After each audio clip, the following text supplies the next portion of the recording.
A long, hot summer for the left just got hotter. 222,000 jobs in June. Unemployment rate, 4.4%. Labor force participation rate. An all-time good record, well, not all-time, since the 1980s. And here's the sad reality for the Democrats. For the Democrat Party to be great again, for the Democrat Party to experience political growth, people have to suffer. A vibrant, effervescent political movement based on people suffering.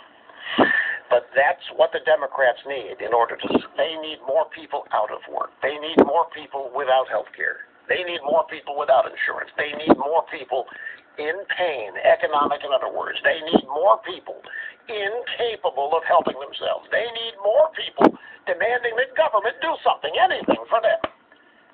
The Democrat Party can only thrive as it is currently constituted when people are suffering.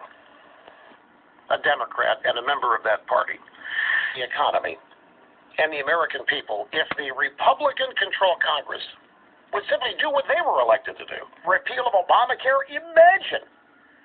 But guess what? Pat Toomey, Senator Pennsylvania, had a town hall meeting. You know what he said? The reason why the Senate is paralyzed is because we didn't expect Trump to win. We weren't preparing to implement anything because we didn't expect Trump to win.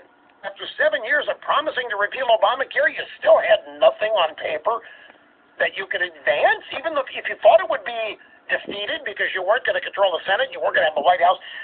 Politically, for your own voters, didn't you have something that you could present that shows you were going to repeal it if you had the chance? But they didn't even have that. Washington Post headline, McConnell says GOP must shore up Obamacare insurance markets if the Senate bill dies. Democrats. Well, if that's the case, Chuck Schumer is not going to allow one word to be changed in Obamacare. What do you mean, work with Democrats? I think he's kind of trying to threaten his own caucus with this.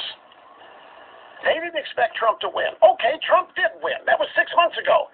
Why can't you get in gear here? Didn't really want him to. And after he did, many of them didn't really want him to succeed because they're, first and foremost, members of the Washington political class. Trump wins the election, but oh my God, we don't want his agenda. That's the worst thing can happen. So even if Trump wins, and they have no plans, they didn't expect that, they haven't really gotten in gear to try to further any Trump agenda. There are two sides to every coin, and there's an aspect of this that also needs to be said, and that is the Trump administration itself holds some blame or some responsibility for this, to do something to help further his agenda rather than grabbing it by the reins and just taking everybody with him. From the Trump administration, I'm sure it was the interest of party unity. I'm sure that what Trump did was to try to develop and further unity within the party and so forth. But there's some blame that can go all around here. But this is, you look at these economic numbers, you look at how many regulations have already been eliminated. It's stunning. I'll get to it if I have time in the program today, but if I don't, just don't doubt me. Even that's gone to the wayside now. Those two federal judges, one in Seattle, one in Washington, one in Hawaii, who originally stayed the Trump travel ban and the second Trump travel ban, the Hawaii judge was just asked to stay the Trump travel ban. The Supreme Court okayed, and the Hawaii judge said, nope, I'm finished, I'm through. Duty, but now the Supreme Court has spoken on this, and they're out of there. The worm is turning. In fact, I think I'm going to make that the cover headline of the next issue of the Limbaugh letter. The worm is turning, and the media doesn't see it. The media is still stuck trying to prove that Trump was illegitimately elected. Vladimir Putin. But just stop and think of the positive impact on the economy, the American people, if, along with Trump, the Republican-controlled Congress We're actually moving forward on tax reform, actually moving forward on repealing and doing whatever with the American healthcare system, restoring it to some sense of sanity. By moving your agenda and showing the American people. And that's exactly, and I'm going to tell you, folks, I'm going to go out on a limb. I just see some of these wacko things the feminazis are doing, like this Linda Ceasar joining forces with Islamic Jihad and claiming that feminist opposition to Trump is jihad. She's trying to forge an alliance with militant Islamic terrorists. Can't find guys to marry. They can't find enough guys in college. They can't find guys that are equally educated because men have been, over the years, subliminally told to get the hell out of college. And all they're going to focus on women's studies. The bottom line of this is that women can't find guys to marry,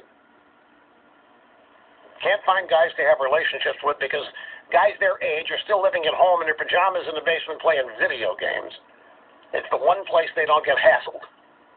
And not just with feminists. The global warming, all these youths who believe in climate, and all of these and others who believe in the American left, going to wake up one day. This is at some point, not too distant from now. I mean, it's not tomorrow. It's not next year. And how they've been lied to. It's going to be a stunning realization, a wake-up call. They are going to figure out. It's going to become abundantly clear. They will not be able to avoid it. How they've been lied to about practically every aspect of liberalism.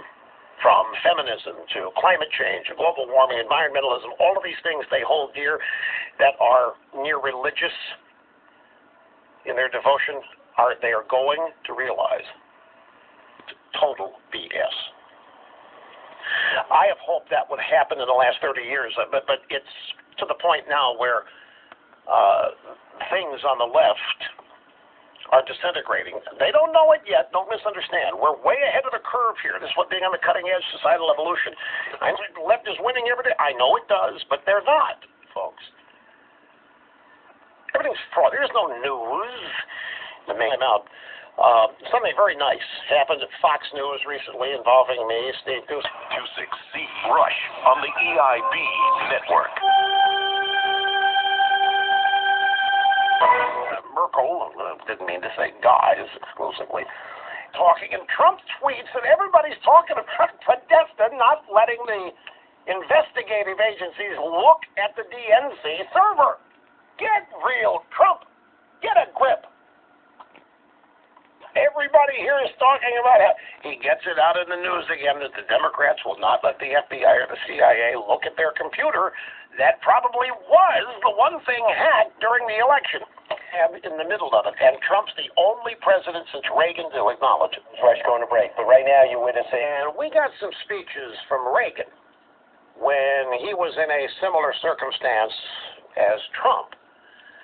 And Poland and the Polish struggle to be Poland and independent from the Soviet sphere. And he talked about Western civilization and between the Reagan speech in '82 and Trump yesterday, a striking. They broke the mold. Rush on the EIB network.